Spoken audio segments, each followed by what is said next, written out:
हरिहंत सिद्ध सूर्य उपाध्याय साधु सर्व अर्थ के प्रकाशी मांगलिक उपकारी है। तिनको स्वरूप जान रागते भई जो भक्ति काय को नवाए स्तुति को उचारी है। धन धन तिन ही ते काज सब आज भय कर जोड़े बार बार वंदना हमारी है। मंगल कल्याण सुख ऐसो हम चाहत है। हो मेरी ऐसी दशा जैसी तुम धारी है। हो मेरी ऐसी दशा जैसी तुम धारी है। मोक्ष मार्गस्य नेतारम भेतारम कर्मभूभृताम ज्ञातारम विश्वतत्त्वानां वंदे तद्गुण लब्धये वंदे तद्गुण लब्धये। अद्भुत कर्म सिद्धांत, इसके संबंध में हम लोग विगत 9 दिनों से चर्चा कर रहे हैं और आज हमारा अंतिम दिन 10वां दिन है। क्या है ये कर्म, किस प्रकार से ये कर्म बंधते हैं, यहीं से चर्चा को वापस थोड़ा सा रिवाइज करते हुए आगे बढ़ूँगा। आखिर बंधते क्यों हैं ये कर्म, आखिर ऐसे कौन से कारण हैं जिन कारणों से ये कर्म बंधते हुए दिखाई देते हैं। आपके बीच में मैं चर्चा कर चुका हूँ ज्ञानावरण दर्शनावरण नाम के कर्म और उनके बंधन के कारणों की। प्रदोष, निन्हव, मात्सर्य, अंतराय, आसादन और उपघात, ये वे प्रमुख कारण हैं जो यह बतलाते हैं कि हे जीव, कहीं न कहीं तूने ज्ञान और ज्ञानियों की विराधना की होगी। हे जीव, तूने कहीं न कहीं ज्ञान स्वभाव की विराधना की होगी, ज्ञायक की विराधना की होगी, अपने ज्ञान स्वभावी आत्म तत्व की विराधना की होगी। इसलिए तेरे ज्ञान के ऊपर आवरण आ गया। तुमने ज्ञान की कीमत नहीं समझी। सैनी पंचेंद्रिय हुए, ज्ञान मिला, लेकिन उस ज्ञान का सदुपयोग नहीं किया, उस ज्ञान का दुरुपयोग किया, उस ज्ञान का उपयोग किया जगत के पदार्थों को देखने में, टीवी में, इधर उधर की बातों में, न्यूज़पेपर में, न्यूज़ चैनल्स में, जगत की दुनिया भर की उठापटक में अपने ज्ञान का दुरुपयोग किया। जिसने ज्ञान का दुरुपयोग किया उसे ज्ञान प्राप्त करने का कोई अधिकार नहीं है। सच्चाई यही है, जो व्यक्ति अपने को प्राप्त जिस चीज़ का दुरुपयोग करता है उससे वो चीज़ छीन ली जाती है।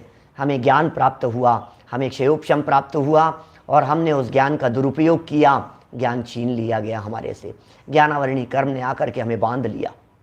एक मोहनी नाम का कर्म जो अत्यंत खतरनाक है, इससे भी बचने के उपाय की चर्चा आज हम करने वाले हैं। केवली श्रुत संग और धर्म, देव, इनका अवर्णवाद और अपमान। क्या होता है असली अपमान, क्या होता है असली अवर्णवाद? स्वरूप को नहीं समझना, यह असली अपमान है।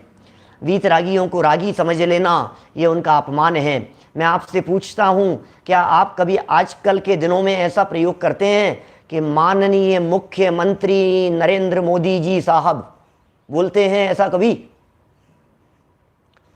नहीं बोलते, क्योंकि नरेंद्र मोदी जी हमारे वर्तमान में प्रधानमंत्री हैं। प्रधानमंत्री जी को मुख्यमंत्री कहना जिस तरह से अपमान है, उसी तरह से वीतरागियों को रागी कहना भी उनका अपमान है। वे जो कार्य करने में समर्थ नहीं हो, उन कार्य का कर्ता उन्हें कहना, ये वीतरागियों का अपमान है। न केवल मैंने भगवान का अपमान किया, मैंने अनादिकाल से लेकर आज तक जिनवाणी का भी अपमान किया, श्रुत का भी अपमान किया, पंच परमेष्ठियों का अपमान किया, देव का अपमान किया, संघ का अपमान किया, मुनिराजों का अपमान किया। मैंने धर्म को स्वीकारा नहीं है, धर्म का अपमान किया। राग भाव में धर्म मानना, ये सब मिथ्यात्व है। यह दर्शन मोहनी कर्म के आश्रम के कारण है। इसी तरह से आगे बढ़े तो अंतराय कर्म की चर्चा की गई। विघ्न करणम अंतराय से, भैया विघ्न करोगे तो विघ्न बाधाएं पड़ेगी, अटकाओगे तो अटकेंगे। अपने पैरों पर कुल्हाड़ी मारने का काम मत करो। खूब चर्चाएं हुई। मत मारो अपने पैरों पर कुल्हाड़ी, मत मारो, मत करो ऐसे काम जिन कार्यों से अपने ही लिए आगामी दुख के बीज बोए जाएं। जगत में एक कहावत है, जो दूसरों के लिए खाई खोदता है, वो खाई उसके लिए स्वयं के लिए तैयार होती है। इसलिए सावधान रहने की प्रेरणा इस अंतराय कर्म ने हमारे को दी। आगे बढ़े, आघातीय कर्मों की चर्चा भी हुई।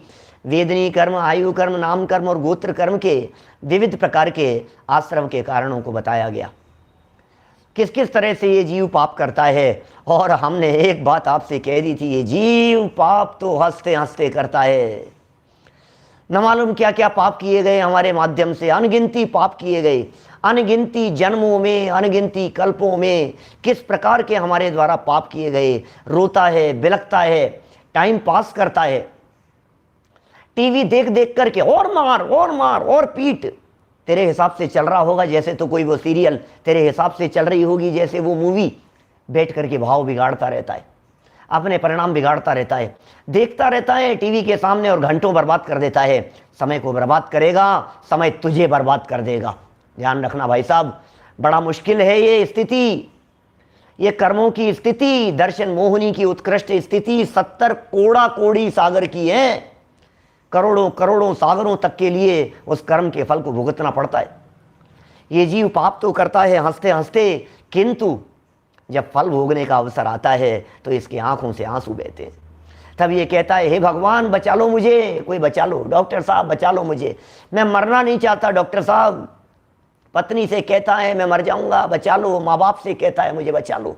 बच्चों से कहता है बच्चों अभी मैं मरना नहीं चाहता, अभी मैं जीना चाहता हूं। लेकिन भैया कर्म किसी के सगे नहीं होते, कर्मों में किसी की चलती नहीं है, कर्मों में रिश्वत नहीं चलती। ये कर्म पूरव किए खोटे, स्वयं के किए हुए कर्म हैं, भुगतने तो पड़ेंगे भैया, भोगने तो पड़ेंगे। आज नहीं तो कल, कल नहीं तो परसों। यदि ये कर्म सिद्धांत नहीं होता तो हमें ऐसा लगता कि सारी ये सब फेल हो गई है, सारी व्यवस्थाएं फेल हो गई है, वस्तु व्यवस्था गड़बड़ा जाती। सोचो जरा, नरक में डंडे पड़ेंगे तो क्या होगा। वाक्य यहाँ लिख दिया, सोचो जरा, सोचो नरक में डंडे पड़ेंगे तो क्या होगा। और नरक के दुखों से आपको अवगत करा दिया गया। सारे दुख नहीं दिखाऊंगा आज, क्योंकि नरक के दुख जब हमने दिखाए तो सामने से ऐसी आवाज आई, किसने देखा नरक।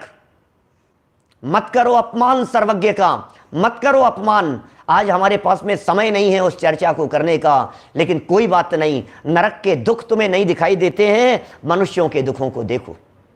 देखो इस पाप कर्म के फल को, देखो इस पाप कर्म के उदय को, देखो इन परिस्थितियों को। दिखाई देता है कैसा मोटा शरीर है, दिखाई देता है चेहरे की क्या हालत हो गई है, दिखाई देता है हाथ कैसे हो गए हैं इसके, इस व्यक्ति के। आपको दिखता है जन्म लिया, सिर जुड़े हुए हैं, एक साथ जुड़े हुए हैं, दो सर आपस में जुड़े हुए हैं। क्या स्थितियां होती है भाई साहब। इतना ही नहीं, मनुष्य गति के दुखों की परिस्थितियां तो देखो, दिल दहल जाए, आपके रोंगटे कांपने लगे, ऐसी दशा है। जुड़े हुए सिर दिखाई देते हैं, शरीर इस तरह का दिखाई देता है जैसे क्या कहते हैं उसे, ये जड़ें निकल रही है, पेड़ जैसी जड़ें निकल रही है, ऐसा हाथ है। पूरा शरीर बालों से भरा हुआ है, ऐसी हालत। इसका जो हार्ट है ना, जन्मते हुए बच्चे का हार्ट अंदर नहीं है, बाहर हार्ट है, बॉडी के बाहर हार्ट है। सोचो स्थिति कैसी है। और देखो दशाएं, जुड़े हुए दिखाई दे रहे हैं, 4-4, 5-5 हाथ दिखाई दे रहे हैं। भारत के अंदर ही जन्मी है एक बालिका, 6 पैर हैं इस बालिका के। सोचो क्या स्थिति है। पाकिस्तान में जन्मा हुआ एक बालक, इस बालक के 6 पैर दिखाई दे रहे हैं। ये 2 जुड़वा बहने हैं, जुड़े हुए हैं दोनों के सिर। देखो पूरा शरीर एक दिखाई दे रहा है और दोनों के सर जुड़े हुए हैं। ये क्या है, ये मनुष्य गति के दुख हैं। ऐसा शरीर प्राप्त हो गया, जन्म तो हुआ लेकिन बिना चमड़ी के जन्म हुआ। ऐसे बालक का जन्म हुआ जो 2 साल का बालक है और चेहरा दिखाई देता है 50 साल की उम्र जैसा। ऐसे बालक का जन्म हुआ जो मेंढक जैसा शरीर दिखाई देता है। सोचो जरा हालतें किस प्रकार की है। हमने तो सोचा भी नहीं, हमने तो देखा भी नहीं। ये सब जीते जागते हैं, वर्तमान में जिंदा हैं इनमें लोग जो जी रहे हैं ऐसी परिस्थितियों को। इन परिस्थितियों को जीने वाले लोग देखें आपने, नाक किस प्रकार की दिखाई, ये कैसे दिखाई दे रहा है ये व्यक्ति, सारा शरीर बालों वाला। ये देखो कैसा इसका चेहरा हो गया है। ये देखो आप इसके चेहरे पर बाल, ये देख रहे हैं आप, खड़ा हुआ व्यक्ति दिखाई दे रहा है। ये हाथ नॉर्मल है और ये हाथ कैसा हो गया है, एबनॉर्मल। ये कर्म का उदय। नहीं हो सकती है कभी ऐसी स्थिति हमारे साथ में। ये नॉर्मल हाथ है, आप देख रहे होंगे ये क्या चीज है, ये क्या है, ये 2 उंगलियां हैं, ये अंगूठा है और ये 2 उंगलियां हैं इसकी। इस हाथ के सामने इसकी स्थिति क्या है। विकृत हो जाता है शरीर, बिगड़ जाता है भाई साहब, कहीं का नहीं रहता है, ऐसी हालत हो जाती है। रीढ़ की हड्डी, नाक देखो इसकी, देखो इसकी हालत, देखो इसका शरीर, देखो इसका चेहरा, कहां कहां तक दिखाएं आपको ये दास्तान। ऐसे बालक का जन्म हुआ, शरीर किस प्रकार का दिख रहा है, कैसा मोटा दिखाई दे रहा है, कैसा शरीर दिखाई दे रहा है इस व्यक्ति का, ऐसा दिख रहा है शरीर, देखो आप, चेहरा ही नहीं, आंखें ही नहीं दिखाई दे रही है, ऐसा शरीर जैसे चीते जैसी धारियां हो, इस तरह का शरीर दिखाई दे रहा है। आंखें नहीं, शरीर ऐसे लंबे लंबे ऐसे बढ़ गए हैं, ये हालत है, देखो जरा, कहां तक दिखाएं आपको। और देखो जरा, ये वीराधना का फल है भैया। चेहरा देख करके डर लगता है कि आपको इस चेहरे को देख करके? दुनिया में हैं लोग जिंदा हैं, बोलो जिंदा हैं भाई साहब, जिंदा हैं लोग ऐसे। मैं कहां कहां तक दिखाऊं आपको? जड़ें निकल गई है, ये सब आत्मा की वीराधना का फल है, आत्मा की वीराधना का फल है। नाक देखो इसकी, पैर देखो इसके, ये जितने चित्र हैं, ये चित्र हमारे को उपलब्ध कराए हैं हमारे जबलपुर के विद्वान हैं विराग जी शास्त्री। बहुत संकलन है उनके पास में, ये विराग जी के द्वारा ये संकलन है, ये उनके सहयोग से मुझे प्राप्त हुए हैं। धन्यवाद देते हैं हम उनको इस मंच से।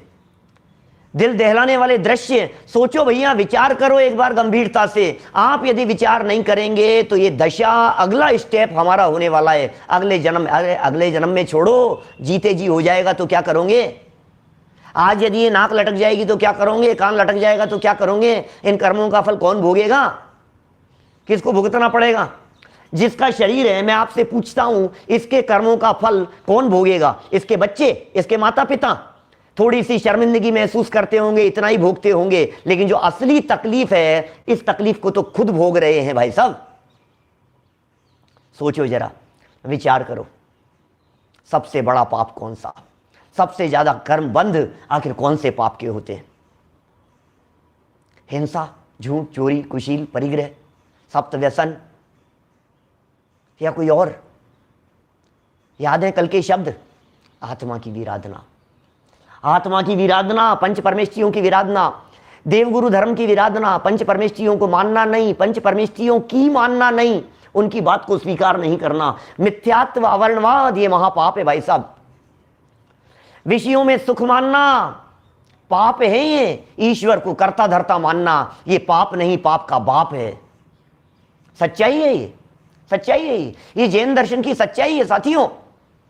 आप इस बात को स्वीकार करें या नहीं करें, लेकिन मैं आपको एक मोटी मोटी बात कहना चाहता हूं। आप जिस भी देश में रहते हैं, जिस भी सिटी में रहते हैं, जिस देश, जिस शहर, जिस गांव नगर में आप रह रहे हैं, जाना एक बार अपने नगर की यूनिवर्सिटी में, और यूनिवर्सिटी में जाकर वहां मौजूद फिलॉसफी डिपार्टमेंट में जाना, और फिलॉसफी डिपार्टमेंट में जाकर के पूछना जरा जैन दर्शन, जैन सिद्धांतों के बारे में, किसी व्यक्ति से पूछना। वहां कोई शर्मा जी पढ़ाते होंगे, कोई ब्राह्मण पढ़ाते होंगे, कोई हिंदू पढ़ाते होंगे, उस फिलॉसफी डिपार्टमेंट में कोई मुसलमान पढ़ाते होंगे, उनसे पूछना ये जैनियों के क्या है भाई साहब? जैनी लोग भगवान को कर्ता मानते हैं क्या?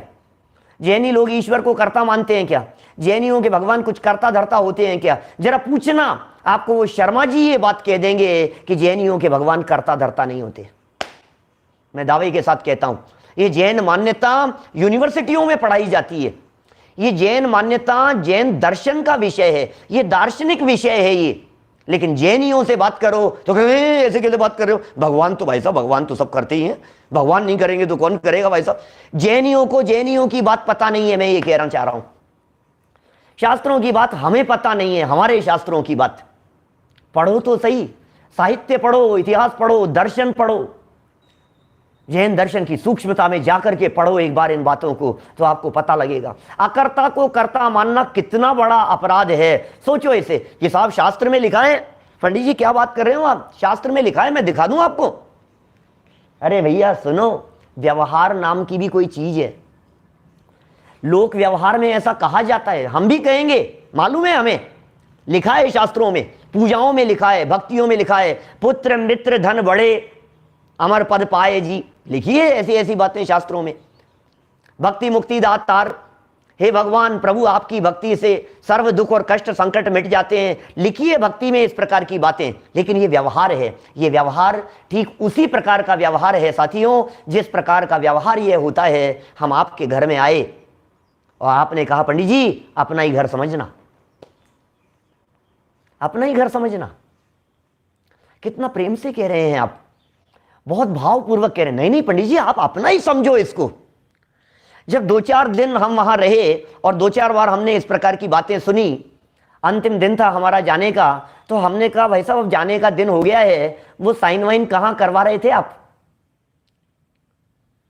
कौन से साइन पंडित जी? कि नहीं नहीं, ये घर हमारा है ना, तो आप थोड़ा रजिस्ट्री पर हमारे नाम। अरे पंडित जी क्या बात करते हो, ये सिर्फ कहने के लिए है। इस कथन का मतलब क्या है? आपका ही है। इस कथन का मतलब क्या है? आपका ही उपकार है। बच्चा परीक्षा के अंदर पास होता है, अच्छे नंबरों से पास होता है, तो माता पिता से ये कहता है पिताजी आपका ही आशीर्वाद है, माँ तेरे ही आशीर्वाद से पास हुआ हूं। लेकिन मैं आपसे पूछता हूं, माँ के आशीर्वाद से पास हुआ है, इसमें सच्चाई कितनी है? कितनी सच्चाई है इसमें? 2 बच्चे हैं, माँ यदि आशीर्वाद देती है ना, तो 2 में से एक तो पढ़ने वाला है, खूब इंटेलिजेंट है, होशियार है। हाँ ठीक है बेटा, तू तो कर लेगा, तेरी चिंता नहीं है, मुझे तो इसकी चिंता है। बेटा इसके लिए खूब आशीर्वाद है, बेटा अच्छे से करना, बेटा बेटा बेटा। कौन? जो थोड़ा कमजोर है, जो पढ़ने लिखने में वीक है थोड़ा सा। माँ का आशीर्वाद उस कमजोर बच्चे के प्रति ज्यादा होता है। और जब वो टॉप करता है, अच्छा इंटेलिजेंट बच्चा, तो आकर के कहता है माँ तेरे ही आशीर्वाद से टॉप किया है। अब बतलाओ इसमें कितनी सच्चाई है? माँ के आशीर्वाद से यदि टॉप करते हो तो छोटे बच्चे को ज्यादा करना चाहिए था, क्योंकि ज्यादा आशीर्वाद उसे मिला था।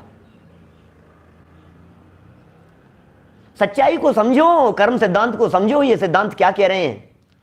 भगवान को कर्ता कहने वाली बातें मिलेंगी, पूजाओं में मिलेगी, व्यवहार है, वो पूजन करना व्यवहार है। द्रौपदी को चीर बढ़ायो, सीतापति कमल रचायो, अंजन से किए अकामी, दुख मेटहु अंतर्यामी, मिलेगी, भक्ति है।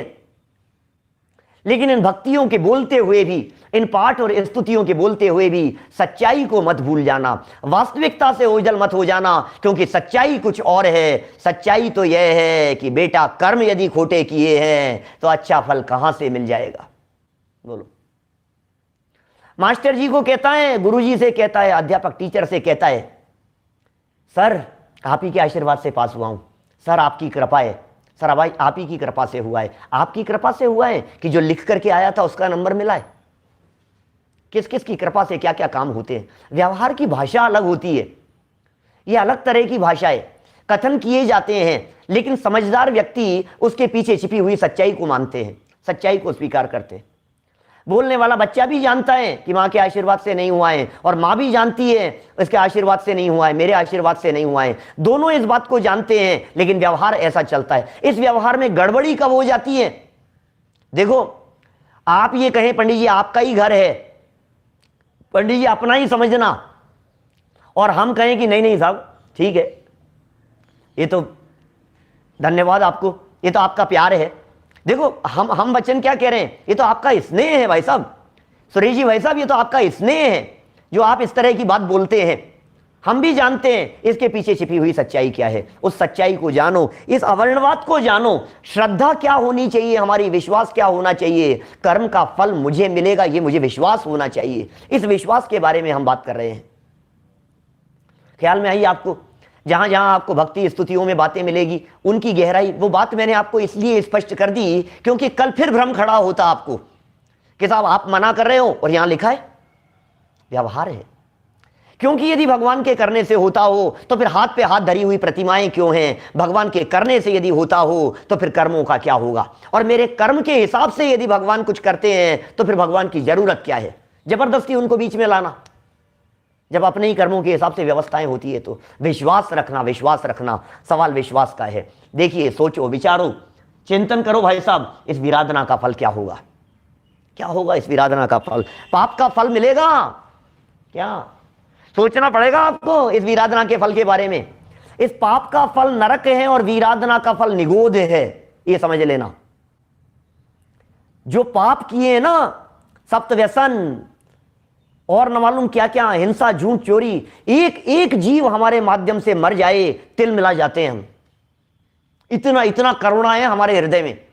रोड पर चलते समय बिल्ली आ गई, कुत्ते का बच्चा आ गया और गाड़ी के नीचे आकर के मर गया, अचानक आ गया, हम नहीं चाहते थे। इतनी करुणा, ऐसे परिणाम हो जाते हैं हमारे कि मानो जान निकल गई हो हमारी। कई दिनों तक भोजन नहीं खाया जाता हमारे से। भैया ये कोई बहुत बड़ा पाप नहीं है, उसका भी आयु कर्म था और तेरी भी थोड़ी असावधानी तो थी ही। पाप तो लगेगा, पाप तो लगेगा, उस पाप से बच नहीं पाएगा। लेकिन कोई और बड़ा पाप है, वो जो वीराधना है, ये जो पाप देवगुरु धर्म की जो वीराधना है, ये इतना बड़ा पाप है कि इस वीराधना के फल में, इस मिथ्यात्व के फल में निगोद है। पाप के फल में नरक है और महापाप के फल में निगोद है। निगोद है, निगोद, अनंत संसार खड़ा हो जाता है भाई साहब, अनंत संसार। लेकिन क्या करें, निगोद इसको दिखता ही नहीं है, नरक इसे दिखते ही नहीं है, अनंत भव और अनंत काल को ये विचारता ही नहीं है, उसके बारे में बात ही नहीं करता है, वर्तमान भव के आगे सोचता ही नहीं है, इस लाइफ के आगे विचार ही नहीं करते हैं हम। इस लाइफ के बाद में भी कोई लाइफ होगी, इसके बाद भी कहीं जाना है, इसका तो विचार ही नहीं है हमारे को। और ये सब जानते हैं आज मरे और कल छुट्टी, कब कब निकल जाए, कब मौत आ जाए भाई साहब। एक झटका अभी लग सकता है, इसी क्षण लग सकता है। मौसम खराब हो रहा है, तूफान आ सकता है, मौसम खराब हो रहा है, बिजलियां गिर सकती है, हिंदुस्तान में गिरती रहती है, जगह जगह माथे पर गिर सकती है। क्या तैयारी है आपकी, क्या सोचते हैं आप? श्रद्धा बदल लो, मान्यता और विश्वास बदल लो, काम हो जाएगा। कि साहब कर्म का फल तो मिलता ही है पंडित जी, क्या करें, कर्म का फल तो मिलता ही है, मिलता होगा, मिलता होगा कर्म का फल, तू क्यों चिंता करता है? किंतु क्या कर्म इस जीव को दुखी करता है? ये कर्म क्या आपको दुखी करता है? आपको तो करता है, हमें मालूम है, लेकिन हम आपसे पूछ रहे हैं, क्या ये कर्म दुखी करने में समर्थ हो सकता है? यदि ये कर्म दुखी करने में समर्थ हो तो मेरा प्रश्न है आपसे, सारे ज्ञानियों को दुखी होना चाहिए। एक भी ज्ञानी व्यक्ति पाप कर्म के उदय में दुखी नहीं होता। कितने ज्ञानियों के ऊपर उपसर्ग आते हुए दिखाई देते हैं। प्रथमानुयोग उठा करके देखो, सारी कहानियां भरी पड़ी है ऐसे प्रसंगों से, ऐसे प्रसंग। क्या क्या नहीं करने के प्रयास किए, पांडवों को लाक्षागृह में जलाने के प्रयास किए, कौरवों ने क्या क्या नहीं किया उनके साथ में, सीता के साथ में क्या हुआ, अंजना के साथ में क्या हुआ, सती मनोरमा के साथ में क्या हुआ, विशल्या के साथ में क्या हुआ और उसके साथ में क्या हुआ। सोचो तो सही जरा, कहां कहां की घटनाएं आपको मिलेगी। पाप कर्म का उदय आया उनके जीवन में। श्री कृष्ण जी जन्म जेल में हुआ, अंत समय में कोई पानी पिलाने वाला नहीं था, एक गिलास पानी पिलाने वाला नहीं। एक तीर के लगत कृष्ण की विनश गई काया। ओहो, कैसे पाप कर्म का उदय। 3 खंड के सम्राट, 3 खंड के अधिपति, अंत में कोई पानी पिलाने वाला नहीं है। बोलो, पानी पानी पानी पानी करके तड़पते रह गए। सोचो, ये स्थिति बनती है, नारायण प्रतिनारायण जैसों की ये स्थिति बन जाती है, रामचंद्र जी जैसों की ये स्थिति बन गई, सीता के साथ में ऐसी परिस्थिति बन गई। सेठ सुदर्शन के ऊपर कितना बड़ा संकट आ गया। धर्मात्माओं के ऊपर संकट कम आते हैं क्या? बहुत संकट आते हैं। सुकुमाल मुनिराज की क्या स्थिति थी, 3 दिन तक शालिनी खाती रही मुनिराज को। सुकौशल मुनिराज की क्या स्थिति थी, बाघ ने उसको अपने दाढ़ का घास बनाया, दांतों से चबा लिया उसे। गज कुमार मुनिराज 3 दिन तक गले में मरा हुआ सर्प पड़ा रहा, चींटियों ने छलनी कर लिया। गज कुमार मुनिराज, माथे पर सिगड़ी जली। यशोधर मुनिराज 3 दिन तक सांप पड़ा रहा गले में। क्या किया मुनिराज ने? उदय पाप का था। पांडव मुनिराजों को गरम गरम लोहे के आभूषण पहना दिए गए। पार्श्वनाथ स्वामी के ऊपर कमठ उपसर्ग करता रहा। लाइन लगा करके 1000 उदाहरण सुना सकता हूं आपको, और सब आपको पता है, कहानियां नहीं सुना रहा हूं मैं। मुझे तो सिर्फ इतनी बात आपको कहनी है कि आप बतलाइए, पाप कर्म का उदय आया, लेकिन वे पापी कितने हो गए? पाप कर्म के उदय से कोई पापी नहीं होता। पाप कर्म का उदय किसी जीव को पापी नहीं बनाता। पाप कर्म का उदय इस जीव को तकलीफ नहीं देता है। उदय पाप का चल रहा है और किसी और के पाप कर्म का उदय नहीं है। मैं आपसे पूछता हूं, पार्श्वनाथ स्वामी और कमठ उपसर्ग कर रहा है, मुझे प्रश्न का जवाब दो। छोटा सा प्रश्न है और छोटा सा जवाब चाहिए आपसे। पार्श्वनाथ भगवान, कमठ ने उपसर्ग किया, गलती किसकी थी? गलती किसकी थी? कमठ की? पार्श्वनाथ की गलती? अरे क्या बात कर रहे हो पंडित जी आप, पार्श्वनाथ भगवान की गलती कह रहे हो? उदय था ना उनके पाप कर्म का उदय। अरे उपसर्ग तो पाप कर्म के उदय से होते हैं भाई साहब। उपसर्ग किसके उदय से होते हैं? पुण्य के उदय से उपसर्ग होते हैं या पाप कर्म के उदय से उपसर्ग होते हैं? पाप का उदय था, उदय पाप का था लेकिन पापी नहीं थे। पाप के उदय को कैसे जीता उन्होंने, क्या किया उन्होंने, ये तो बताओ, पाप कर्म के उदय को जीतने के लिए।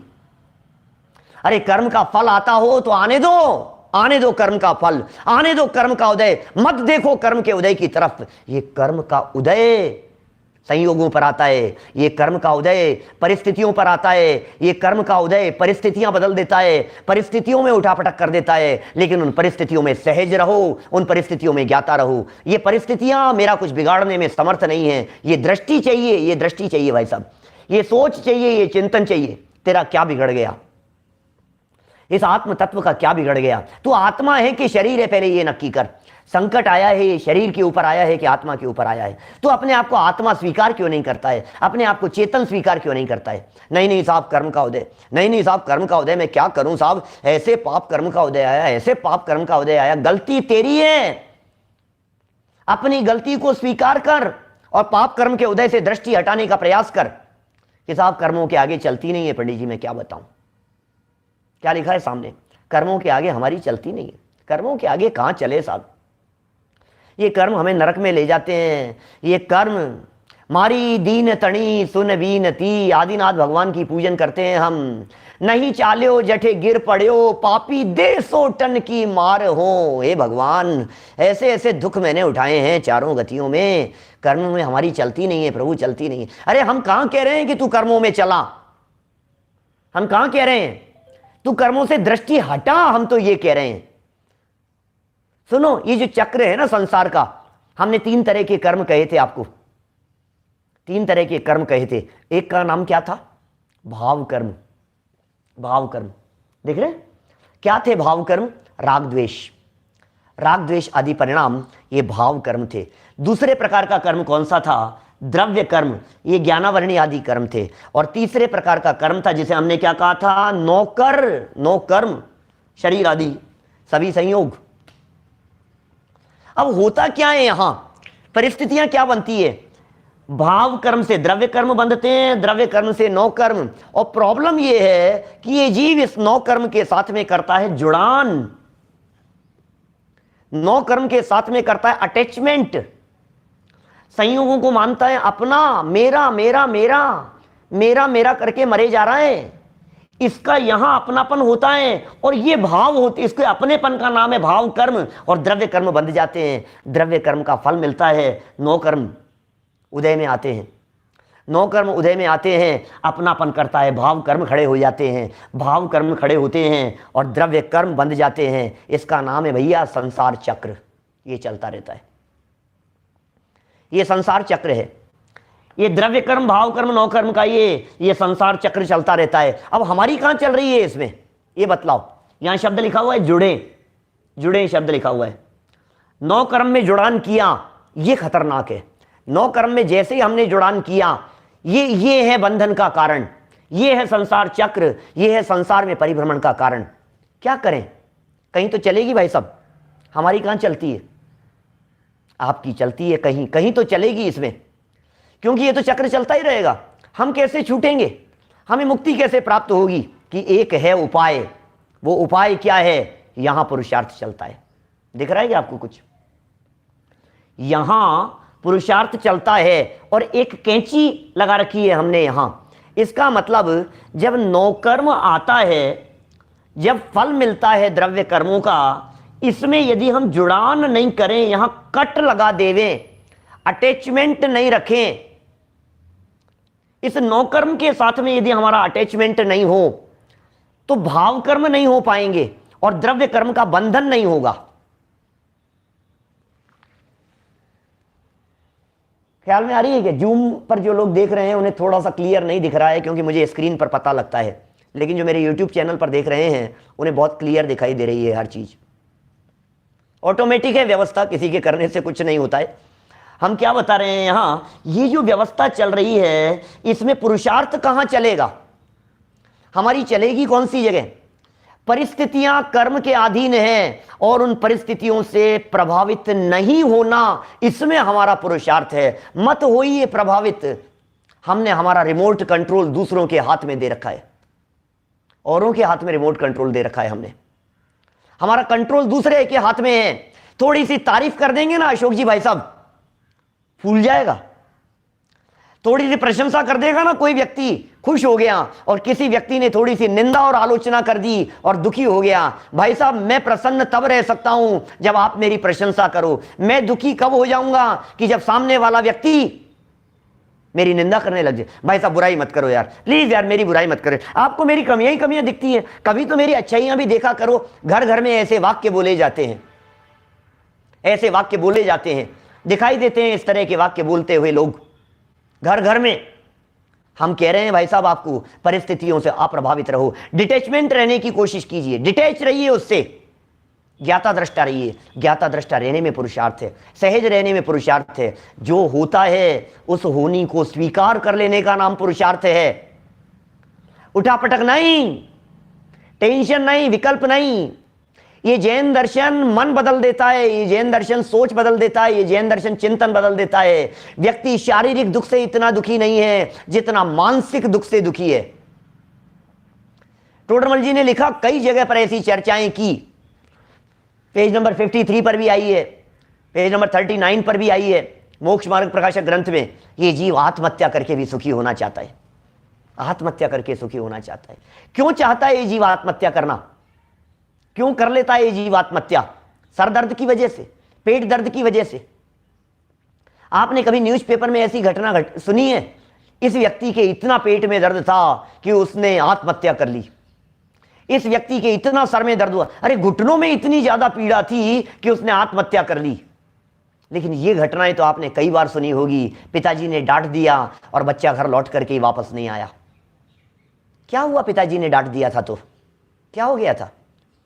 डांट देने पर क्या हो गया था बताओ तो सही मुझे। भाई साहब जब पिताजी ने डांट दिया था ना, तो ये हुआ था, ये मानसिक पीड़ा, मानसिक पीड़ा, मानसिक दुख। घर घर में लोग डिप्रेशन के शिकार दिखाई दे रहे हैं, जहां देखो वहां अवसाद दिखाई दे रहा है, डिप्रेशन दिखाई दे रहा है। मुझसे ऐसा क्यों कह दिया, वो मेरी सुनते नहीं है, मेरा अपमान कर दिया, मेरी बेइज्जती मैं बर्दाश्त नहीं कर सकता हूं। ये बातें क्या है आखिर? ये मानसिक है, ये पीड़ा, ये मानसिक पीड़ा है। और जैन दर्शन ये कह रहे हैं ये सारी की सारी मानसिक पीड़ा पर के हाथ में तूने रिमोट दे रखा है अपना, अपने सुखी होने और दुखी होने की चाबी तूने पर के हाथ में दे रखी है, इसलिए ये सारी तकलीफें हो रही है। सारा डिप्रेशन मिट जाएगा, सारी टेंशन मिट जाएगी। भाई साहब उपयोग बदल लो, सोच बदल लो आप। बोलो, कभी कभी ऐसा भी होता है, ये जीव कर्मों को देखता है और कर्म के उदय को देखता है तो कर्म के ऊपर ही दोषारोपण करने लग जाता है। मैं क्या करूं पंडित जी साहब, ऐसे ही कर्म का उदय चल रहा है हमारा, तो ऐसा असता का उदय आया है, सारा धर्म कर्म छूट गया हमारा तो। अच्छा, असता का उदय, क्या करूं साहब पंडित जी साहब, मेरे तो प्रवचन में क्यों नहीं आ रहे थे 3 दिन से? पंडित जी असता का उदय, ऐसे अंतराय कर्म का उदय चल रहा है हमारे तो। नाम सीख लिए इसने, अंतराय कर्म, असता कर्म, और न मालूम थोड़े से पाप कर्म का उदय। कभी नींदों में नींद आ रही है, प्रवचन में बैठे बैठे सो क्यों रहे हो यार? तुम्हें नींद बहुत आती है प्रवचन में। क्या करूं पंडित जी, ऐसे दर्शनावर्णी कर्म का उदय है हमारे तो। कर्म कर्म पकड़ लिए तूने। मोक्ष मार्ग प्रकाशक पेज नंबर 311, टोडरमल जी कहते हैं स्वयं तो मेहनत बने रहना चाहता है और अपना दोष कर्म के ऊपर लगाता है। जैन दर्शन में, जैन मान्यता में ऐसी अनीति नहीं चलती है, यह अनीति नहीं चलेगी। दोष कर्म का नहीं है, दोष तेरा है। कर्म बेचारे क्या करें, क्या करें कर्म बेचारे? तूने भाव किए और उन्हें आकर के बंधना पड़ गया, क्या करेंगे कर्म? हमने खोटे परिणाम किए और कर्मों को बांधना पड़ गया। विवश हैं वे, मजबूर हैं वे बांधने के लिए। गलती चोर ने की और बंधन में डाला पुलिस ने।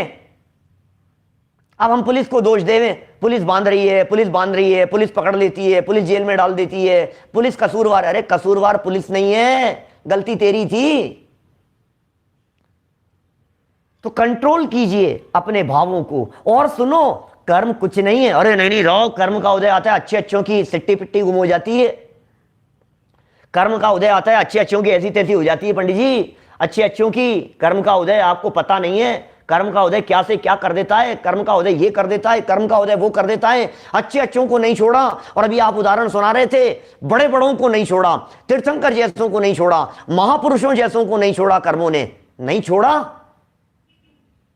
क्रिकेट का मैच चल रहा है, आप जानते हैं क्रिकेट का मैच, ये क्रिकेट का मैच है, ये मैच चल रहा है, अभी लड़ाई चल रही है, अभी कर्म अपना काम कर रहा है और ज्ञानी धर्मात्मा व्यक्ति अपना काम कर रहा है और दोनों में युद्ध चल रहा है। और चलती हुई इस लड़ाई में देखो कर्म का उदय, ओ पत्थर बरसा रहा है, ओ ओले बरसा रहा है, देखो कर्म बलवान।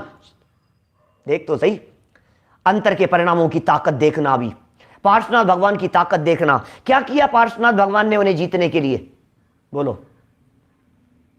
ये ताकत है अपने परिणामों की, अपनी पावर अपने पास में है, जरा उस पावर को देखना साथियों।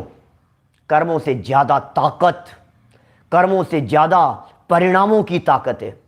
परिणामों की पावर को देखो, परिणामों की ताकत को देखो, ये कर्म से ज्यादा पावरफुल है। मेरी पावर है, कर्मों में उथापथल मुझ जाती है, उथल पुथल हो जाती है कर्मों में हमारे इन परिणामों से। आपको पता ही नहीं है भाई साहब, आप तो कर्म सिद्धांत को गहराई से जानते नहीं है। अभी मैंने आपको बहुत सारी बातें बताई नहीं है, क्या क्या बतलाएं 10 दिन में, और 10 दिन की कक्षाओं में इनसे ज्यादा बताया भी नहीं जा सकता है, क्योंकि फिर कभी चलेगी कहीं चर्चा तो इन्हीं बातों को बेस बना करके लगभग यहीं तक पहुंच पाएंगे। इससे ज्यादा कितना बतलाएंगे 10 दिन में, क्या बातें छोड़ेंगे। नई सभा होती है, नए लोग होते हैं, नए एंगल से बातें की जाती है। नियमित पढ़ना पड़ेगा, नियमित सुनना पड़ेगा, नियमित लाभ लेना पड़ेगा। रोजाना यदि दैनिक सभाओं के अंदर आप लाभ लेंगे तब जाकर के आपको हकीकत पता लगेगी। आपके इधर विचार चल रहे हैं, आप ये तत्व ज्ञान सुन रहे हैं, आप ये स्वाध्याय कर रहे हैं, और कर्मों में भाग दौड़ मची हुई है, उथल पुथल मची हुई है कर्मों में। कर्म थर थर कांप रहे हैं, कर्म घबरा रहे हैं, भैया भैया क्या होगा, छोड़ करके भागना पड़ेगा मुझे, ये हालत हो रही है कर्मों में। उत्कर्षण हो जाता है कर्मों में आपके परिणामों से, अपकर्षण हो जाता है आपके परिणामों से। आप जानते हैं उत्कर्षण और अपकर्षण क्या होता है? क्षण मात्र के परिणामों से उत्कर्षण कर लेता है व्यक्ति। बैठा बैठा अपराध किया था, इतना सा छोटा सा अपराध किया था और अपने परिणाम और अधिक बिगाड़ता चला गया बैठा बैठा, और उसने पाप ज्यादा बढ़ा लिया। क्या? और ज्यादा बढ़ा लिया उसने पाप बैठे बैठे।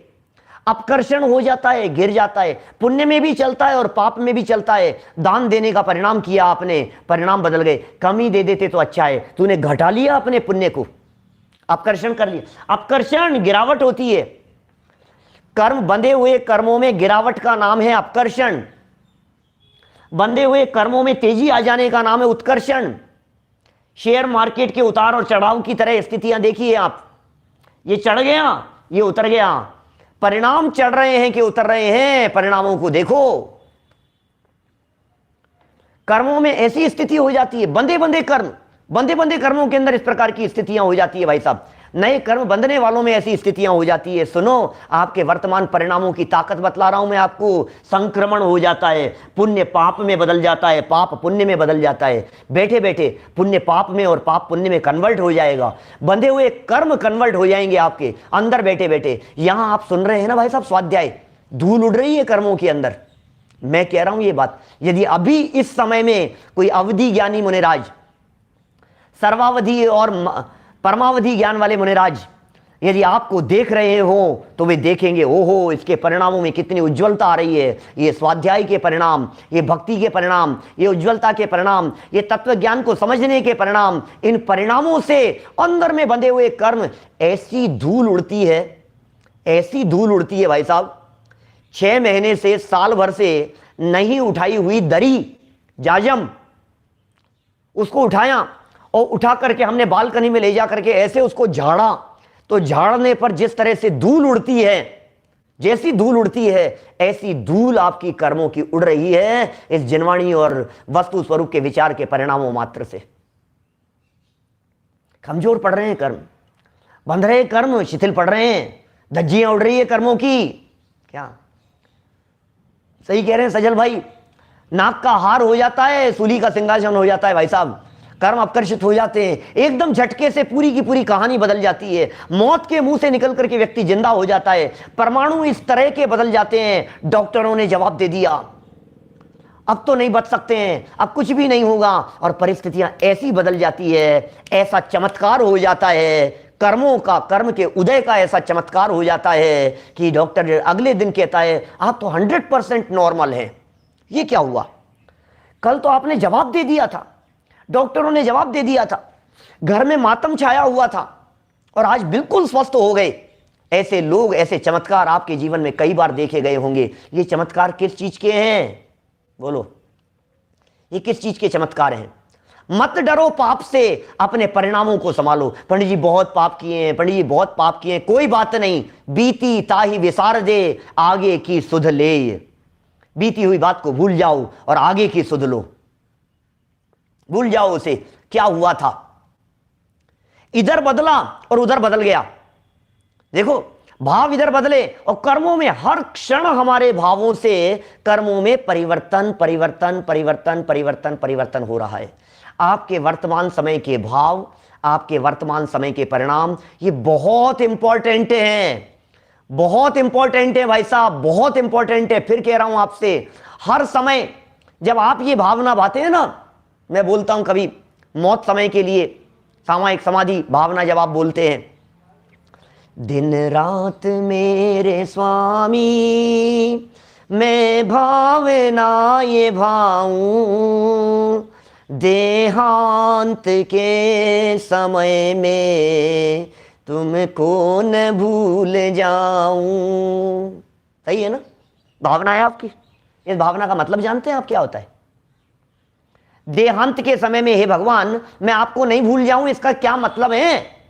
मुझे मालूम है आप तो मोटा मोटा इतना सा समझते हैं कि देहांत के समय में कान में कोई नमोकार मंत्र सुनाने वाला मिल जाए तो हमारा तो उद्धार हो जाए। मौत के समय में कोई हमारे को दो बात भगवान की सुना देवे, भगवान का नाम हमारे कानों में सुना देवे तो उद्धार हो जाएगा हमारा। तो हो जाएगा, उद्धार हो जाएगा अंत समय में कान में नमोकार मंत्र पढ़ने मात्र से। आप कहें तो मैं तैयार हूं भाई साहब, बोलो, आ जाऊंगा आपको सुनाने के लिए। नमोकार मंत्र सुनाने के लिए आ सकता हूं मैं। पहाड़िया जी साहब बोलो, नवीन सिंह जी साहब, अंत समय में नमोकार मंत्र। अरे पंडित जी साहब, इससे ज्यादा बड़ी बात और क्या हो सकती है? ये तो हमारा सौभाग्य है कि आप खुद आ जाएं नमोकार मंत्र सुनाने के लिए। कि भैया एक प्रॉब्लम है थोड़ी सी, उसका समाधान आप ही कर सकते हो कि जब मरने लगो, यदि मैं उसी शहर में हूं तो आप मुझे आधे घंटे पहले कॉल कर लेवे क्या, और यदि दूसरे शहर में हैं और फ्लाइट वगैरह की व्यवस्था है तो आप मुझे 3 घंटे 4 घंटे 5 घंटे पहले कॉल कर लेवे, मैं फ्लाइट पकड़ करके आ जाऊंगा अंत समय में। यदि आप परदेश में भी हैं, अमेरिका में हैं, दूसरे देशों में हैं, मैं वहां भी आपको अंत समय में नमोकार मंत्र सुनाने के लिए आ जाऊंगा। लेकिन मेरी प्रॉब्लम तो समझो, मेरी प्रॉब्लम तो समझो। जब मरने लगो ना तब बताना, ऐसा नहीं हो कि मैं आपके पास में आकर के खड़ा हो जाऊं और आप मरो ही नहीं। क्या कब मर रहे हैं, कब मर रहे हैं क्या? बोलो, देहांत के समय में तुमको न भूल जाऊं, इसका मतलब क्या है? देहांत कब हो रहा है? इसका मतलब सीधा सीधा सा है कि 24 घंटे हे भगवान आपका स्मरण रहे, 24 घंटे मुझे आत्मा और परमात्मा का स्मरण रहे। इसका नाम है देहांत के समय में नहीं भूल जाऊं। फिर मौत कभी भी आ जाए, देहांत के समय में नहीं भूल पाऊं। बोलो, यदि मुझे सदा भगवान का स्मरण रहता है, यदि मुझे सदा पंच परमेश्वरियों का स्मरण रहता है, यदि मुझे सदा काल आत्मा का स्वरूप का भान रहता है, पंच परमेश्वरियों और जिनवाणी की चर्चाएं मेरे दिलो दिमाग में घूमती हैं, तो फिर देहांत अभी हो जाए तो अभी भी मेरे दिलो दिमाग में, 15 मिनट बाद में हो तो भी मेरे दिलो दिमाग में, सोते उठते बैठते मैं वस्तु स्वरूप का विचार करता हूं भाई साहब। इसलिए सुनो सुनो, क्या डरने की जरूरत नहीं है। देहांत के समय में नहीं भूल जाऊं, परिणामों को संभालो, भावों को संभालो भाई साहब। हम ये कहना चाह रहे हैं आपसे, एक समय के परिणाम की ताकत, वर्तमान समय के परिणाम की ताकत, तीनों काल प्रभावित हो जाते हैं। भूतकाल, वर्तमान काल, भविष्य काल, तीनों इफेक्टिव हो जाते हैं आपके वर्तमान से। हमारा वर्तमान समय और तीनों काल इफेक्टिव हो गए हैं। कैसे इफेक्टिव हो जाएंगे? वर्तमान में सुनो, फल तो परिणामों का लगता है, अभी करूंगा चर्चा। वर्तमान का फल वर्तमान में लगता है। जैसे भाव होते हैं, जैसे विचार होते हैं, ये जीव वैसी बातों को भोगता है, भुगतता है। हमारे परिणाम ही बिगड़ रहे हैं। मन ही मन में सोच सोच करके दुखी हो रहा है। किसी ने कुछ कहा नहीं, लेकिन पता नहीं क्या कह देंगे, पता नहीं क्या सोच रहे होंगे। सामने वाला सोच ही नहीं रहा है कुछ भी। सामने वाला हमारे बारे में कुछ भी नहीं सोच रहा है, पता नहीं क्या सोच रहे होंगे, उन्हें कैसा लगा होगा, न मालूम क्या होगा, अरे यार बहुत टेंशन में, बहुत टेंशन में। पागल हो गया है तू, सोच सोच करके दुखी है, खाम में दुखी है। तो किस किस परिणाम से दुखी है? वर्तमान विचार से वर्तमान में दुखी है, वर्तमान से वर्तमान प्रभावित हो रहा है, और इस खोटे विचार से जो कर्म बंध रहा है भविष्य प्रभावित हो रहा है। इससे जो कर्म बंधेगा इसका फल भविष्य में मिलेगा, और जब भविष्य में फल मिलेगा तो भविष्य प्रभावित होगा। पंडित जी दो तो समझ में आ गए, दो तो समझ में आ गए, क्या तीसरी चीज समझ में नहीं आती? क्या तीसरी चीज समझ में नहीं आती? क्या भूतकाल में कैसे हो जाएगा, पास्ट कैसे बदल जाएगा? उठता है ऐसा प्रश्न, पास्ट में कैसे होगा? अरे भैया पास्ट में जो कर्म बंधे हुए हैं, जिनका फल अभी तक नहीं मिला है, बांधे थे 10 साल पहले, अपराध और गलतियां की थी हमने 15 साल पहले, 25 साल पहले, जो गलतियां हमारे माध्यम से हुई थी, अभी फल नहीं मिला है, आज प्रायश्चित्त का परिणाम है, आज वर्तमान परिणाम, वर्तमान भाव सुधरा हुआ है, तो बंधे हुए कर्मों में ये हो जाता है संक्रमण, बंधा हुआ पाप पुण्य में कन्वर्ट हो जाता है, पहले वाला भी पास्ट वाला भी। इसलिए डोंट वरी, चिंता करने की जरूरत नहीं है आपको, टेंशन फ्री हो जाओ, मुक्त हो जाओ। ये जैन दर्शन का मार्ग मुक्ति का मार्ग है। बड़े बड़े पापी लोग यहां तिर जाते हैं, अंजन से हुए निरंजन। बोलो, समय बदल जाता है भाई साहब, समय बदल जाता है, कहानी बदल जाती है समय बदलते ही, स्थिति बदल जाती है। एक चोर चोरी करने के लिए आया, विद्युतचर चोर, सुनी है आपने कहानी? कहानी नहीं सुनाऊंगा, समय बहुत शॉर्ट पड़ता है, क्या करें। सुनो, विद्युतचर जम्बू स्वामी जो मथुरा से मोक्ष गए हैं, खूब विवाह के लिए उनको मनाया, तैयार किया, उनको मान नहीं रहे थे, दीक्षा लेने वाले थे, बेटा मान जा बस, बेटा मान जा बस। 4 सुंदर कन्याओं से शादी कर दी, और उन 4 सुंदर कन्याओं को जिम्मेदार, अरे आप चिंता मत करो, रात भर में तो इनका सारा नशा उतर जाएगा, दीक्षा विक्षा का, जम्बू स्वामी का, बोलो सारा नशा उतर जाएगा। और शादी हुई, रात को बैठे हुए हैं, फर्स्ट नाइट, चारों पत्नियां बैठी हुई है, और वार्तालाप चालू हुई, और समझाना शुरू किया जम्बू स्वामी ने। जम्बू स्वामी समझा रहे हैं, और पत्नियां उनको समझा रही है, और आपस में वार्तालाप चल रही है। इतने में पीछे से आ गया एक चोर, लुटेरा, और दरवाजे खिड़की के बाहर बालकनी में छिप करके खड़ा हुआ है। लाइट बंद हो, लोग सो जाएं तब चोरी करूंगा, सो जाएंगे तब चोरी करूंगा, देखता हूं, इंतजार करता हूं। अरे पता नहीं सो ही नहीं रहे, चल क्या रहा है अंदर में? कान लगा करके सुनना शुरू किया, क्या सुनना शुरू किया, यहां सुनना शुरू किया, और सुनते सुनते पता है क्या हुआ? रात भर खड़ा खड़ा वो चोर उनकी चर्चाएं सुनता रहा, परिणाम ऐसे बदल गए। शास्त्र कहते हैं, विद्युतचर नाम था उसका। सुबह होने पर जम्बू स्वामी ने भी दीक्षा ली, चारों पत्नियों ने भी दीक्षा ली, चोर ने भी दीक्षा ली, माँ बाप ने भी दीक्षा ली, और चोर के जो साथी आए हुए थे उन्होंने भी दीक्षा ले ली। क्या हो जाता है सोचो तो सही, भाव बदल जाते हैं। दीक्षा लेकर के निर्वाण की प्राप्ति, ओ गजब हो गया यार, ये क्या हो गया है? एक समय का परिणाम, कर्मों में परिवर्तन हो जाएगा। सुनो, कर्म में होगा, नो कर्म में नहीं, ध्यान रखना। लेकिन चूंकि द्रव्य कर्म बदल गया, तो जब उसका फल आएगा तो वो भी बदल जाएगा। भैया फल तो परिणामों का लगता है, इसलिए क्या करना, उतार चढ़ाव हो रही है नहीं, कभी चढ़ जाते हैं कभी उतर जाते हैं। फल तो परिणामों का लगता है, अतः अपने परिणामों की संभाल करो।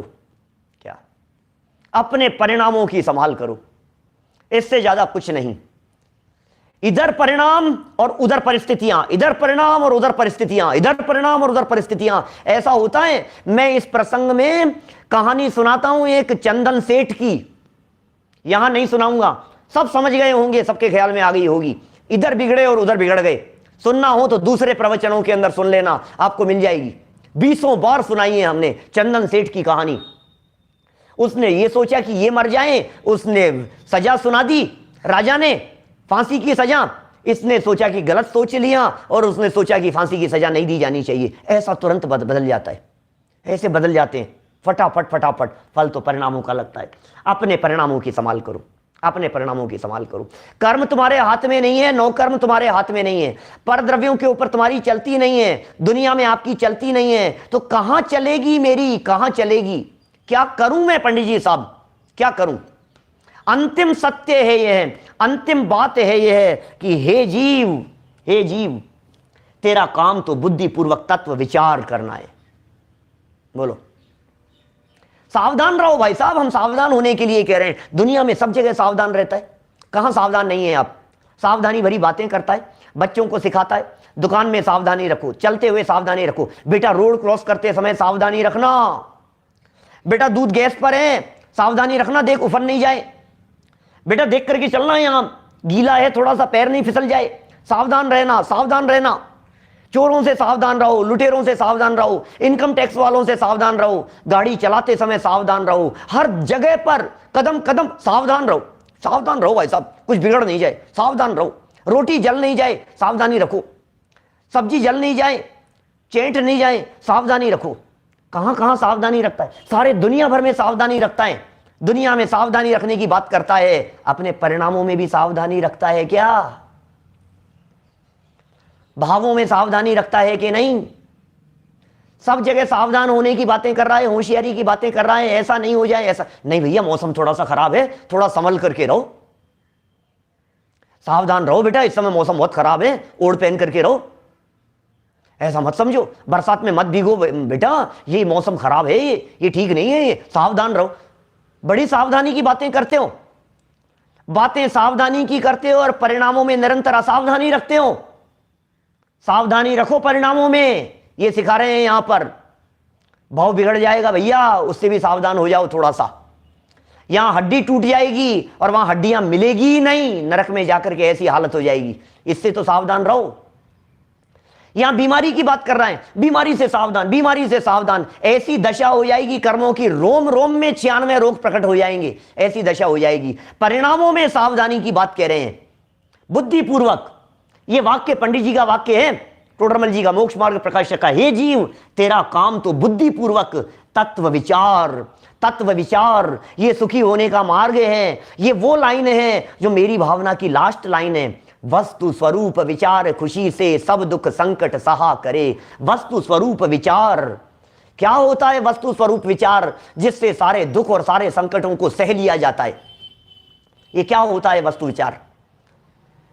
वस्तु विचारत ध्यावते, कौन है आत्मा, कौन है परमात्मा, विचार करो इनका गहराई से। मैं कौन हूं, भगवान कौन है, वे भगवान कैसे बन गए हैं। ये जैन परंपरा का मार्ग भक्त नहीं भगवान बना देने वाला मार्ग है। कुछ वाक्य और कहना चाहता हूं, प्रेरणादायक वाक्य, अंतिम वाक्यों के रूप में।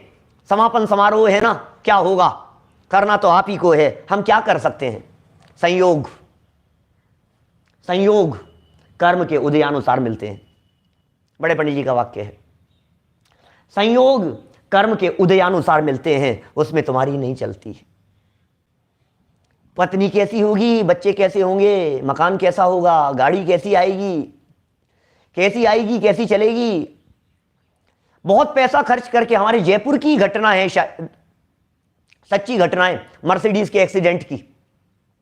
मर्सिडीज का एक्सीडेंट हुआ, 80 लाख की मर्सिडीज एक्सीडेंट हुआ और एक्सीडेंट में डेथ हो गई और बैलून नहीं खुले। बोलो, बैलून खुले ही नहीं उसमें से।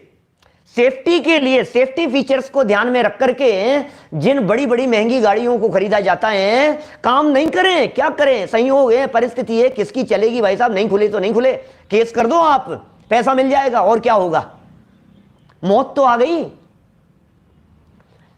इंतजाम कितने कर रखे हैं हमने, अच्छा हम कितने इंतजाम कर ले कि हमारे पास में मौत नहीं आए। उदय, संयोग, परिस्थितियां, मौसम, शरीर, तबीयत, संयोग उदयानुसार मिलते हैं। लेकिन पॉइंट टू बी नोटेड, क्या संयोग भले ही उदय के अनुसार मिले, सुख दुख कर्म के अनुसार नहीं होता, सुख दुख परिणामों के अनुसार होता है। सुख दुख परिणामों के अनुसार होता है। कर्म के उदय से सुख दुख नहीं होता, परिणामों से सुख दुख होता है। उदय कैसा चल रहा है इससे फर्क नहीं पड़ता, संयोग किस प्रकार के हैं उससे फर्क नहीं पड़ता, आपके परिणाम कैसे उससे फर्क पड़ता है। आपको बहुत पसंद है कोई चीज, उसका संयोग आपको हुआ है लेकिन मन नहीं लग रहा है, बिजनेस की टेंशन चल रही है, बतलाओ कितना मजा आएगा। जिस डोसे खाने में तुम्हारे को बहुत मजा आता था, आज मन नहीं लग रहा है, आज मन नहीं लग रहा है, बोलो क्या हुआ? अच्छा नहीं लग रहा है, क्यों? क्योंकि मन क्या परिणामों के अनुसार सुख दुख का संबंध है, वस्तु के अनुसार सुख दुख का संबंध नहीं है, परिस्थिति के अनुसार सुख दुख का संबंध नहीं है। अरे परिस्थितियां यदि दुखी करने में समर्थ हो तो हम आपसे पूछते हैं कौन सी परिस्थितियां सुख वाली होती है और कौन सी परिस्थितियां दुख वाली होती है। हमारे महामुनिराज आत्म ध्यान करते हैं, हमारे महामुनिराज अपने में समा जाते हैं। एक पैसा नहीं है, धन नहीं है, संपत्ति नहीं है, गाड़ी नहीं है, मोबाइल नहीं है, सब कुछ त्याग कर दिया है। सुख दुख तो परिणाम अनुसार होते हैं। परिणाम अपने, और परिणाम कहां? वस्तु स्वरूप का अवलंबन लिए हुए परिणाम। दुखी नहीं होना हो तो क्या करें? परिणामों को संभालना है। कि पंडित जी परिणामों को संभालने का कोई उपाय है क्या? कि है ना हमारे पास में एक मंत्र। परिणाम कैसे संभलते हैं? परिणाम संभलते हैं भाई साहब कैसे? अपरिणामी के लक्ष्य से परिणाम सुधरते हैं।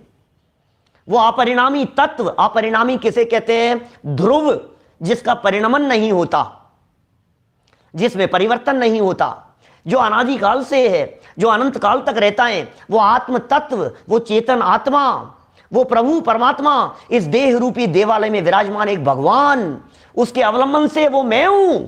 उसका कर चिंतन, आने दे कर्म का उदय, आ रहा होगा। ये कर्म थर थर कांपेंगे, ये कर्म छोड़ करके भाग जाएंगे भाई साहब, ये कर्म छोड़ करके भाग जाएंगे। इसका लक्ष्य कर, अपने स्वरूप का विचार कर। इस शरीर में बैठा हुआ एक आत्मा जो मरता नहीं है, तू कभी मरने वाला नहीं है, उस स्वरूप के बारे में विचार कर। बाहर में मत देख, दुनिया को मत देख, संयोगों और परिस्थितियों को मत देख, अंदर में देख। अपनी प्रभुता देख लो, बाहर ना भरमाओ। दो घड़ी, सोमत प्रकाश जी भाई साहब गाते हैं, दो घड़ी बस दो घड़ी निज नाथ के नजदीक को आओ, और अपनी प्रभुता देख लो, बाहर ना भरमाओ। तू स्वयं प्रभु है, बना बनाया भगवान है भैया। उस आत्मा के लक्ष्य से परमात्मा बन जाते हैं। उस आत्मा के लक्ष्य से, ऐसा नहीं, इस आत्मा के लक्ष्य से, अपने आप के लक्ष्य से परमात्मा बन जाते हैं। ये विधि है, ये मार्ग है। आज तक जितने जीवों ने परमात्मा अवस्था की प्राप्ति की है, इसी के अवलंबन से प्राप्ति की है। जितने लोग भगवान बने हैं, इसी के आश्रय से भगवान बने हैं। बस उसके आश्रय से। वो काम मुझे करना है, ये कार्य, देह छूट जाएगी, जीवन पूरा हो जाएगा भाई साहब। अंत समय में कुछ नहीं होगा, हाथ पांव धूजने लग जाएंगे, हाथ पांव धूजने लग जाएंगे, घबराहट हो जाएगी आपको अंत समय में। ये क्रिकेट का मैच है, मैंने बीच में कही थी एक बात, ये क्रिकेट का मैच है, 20-20 मैच चल रहा है, 50 ओवर का मैच है, कुछ भी मान लीजिए आप, और स्कोर है आपके पास में 200 रन का।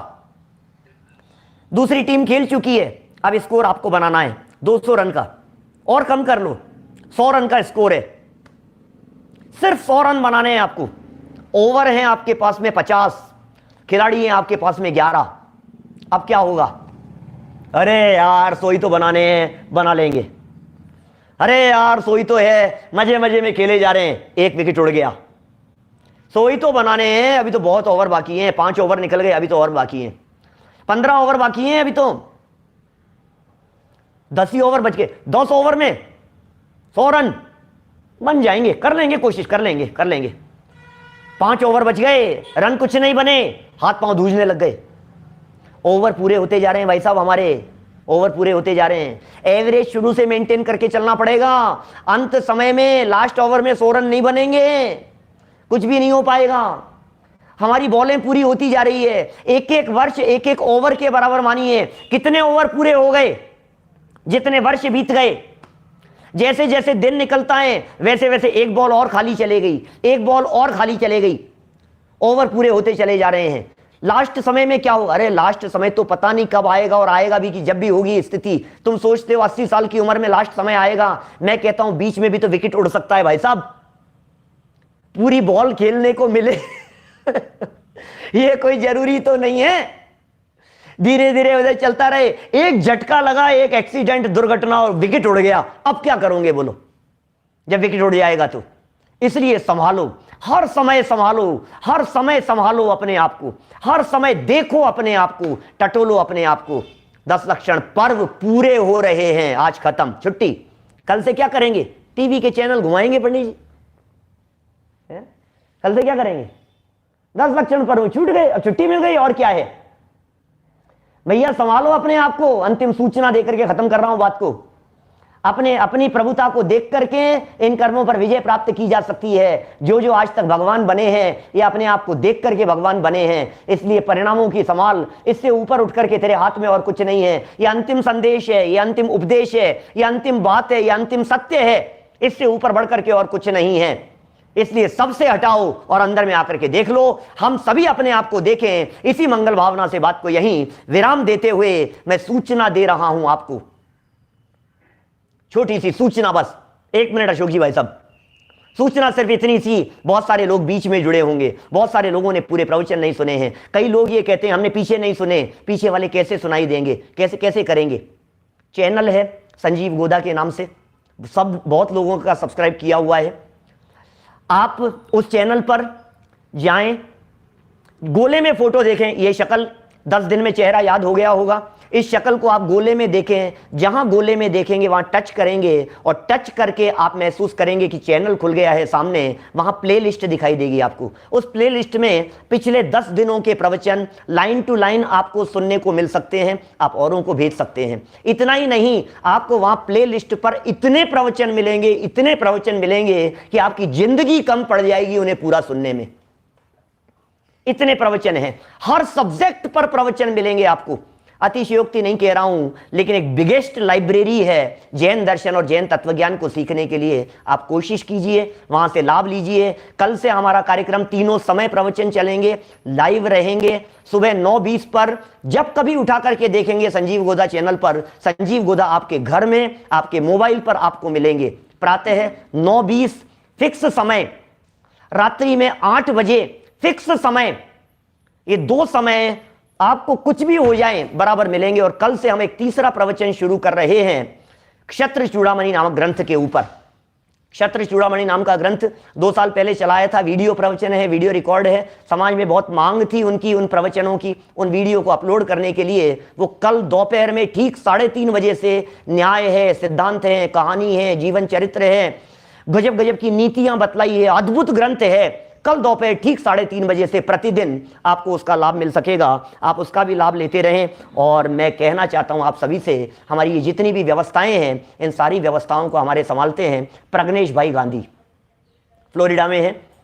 वो सारे यूट्यूब चैनल को संभालते हैं, वो सारी व्यवस्थाओं को संभालते हैं।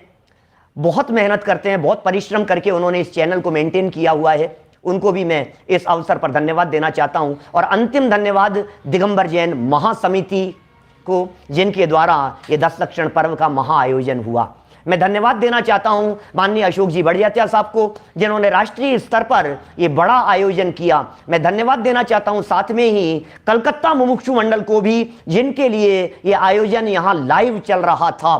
पूरे कलकत्ता मुमुक्षु मंडल, पूरा दिगंबर जैन महासमिति, सारा समाज, जो जो लोग इस प्रवचन और श्रृंखला से जुड़े रहे, सबका बहुत बहुत आभार व्यक्त करते हुए मैं इन्हीं शब्दों से बात को विराम देता हूं कि यदि पिछले दिनों में 10 दिनों में मेरे द्वारा कही गई कोई भी बात आपको अच्छी नहीं लगी हो तो कृपया करके उसे छोड़ देवें। जो बात अच्छी लगी हो उस बात को आप स्वीकार करें।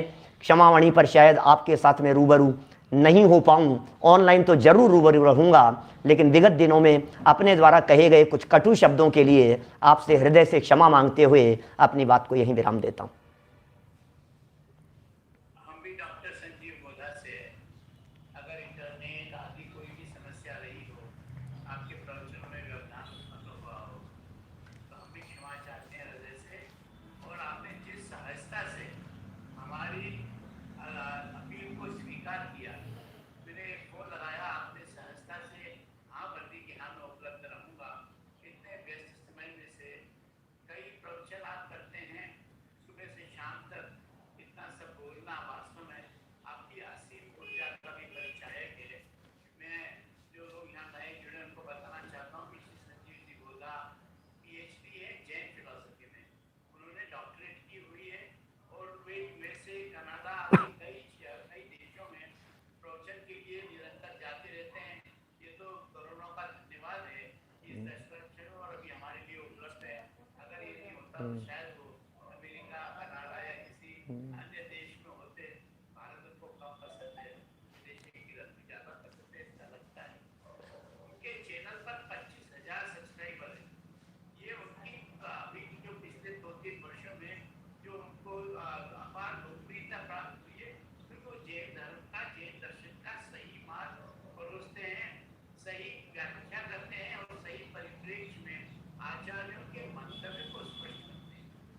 सबसे बड़ी खूबी संजीव जी में है कि अपना मंतव्य आचार्यों के मंतव्य में या आगम के मंतव्य में नहीं डालने का प्रयास करते हैं।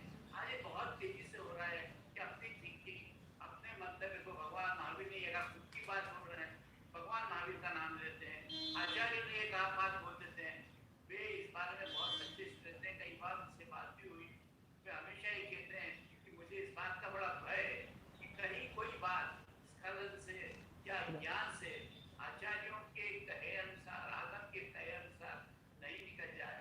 ये उनकी बड़ी महानता है। कृपया उनकी इस चैनल को जरूर सब्सक्राइब करें और निरंतर उनके कार्यों से जुड़े रहें। और साथियों, हम भरे मन से आज उनका अंतिम प्रवचन था। एक कवि ने कहा है, हर मिलन का अंजाम जुदाई है।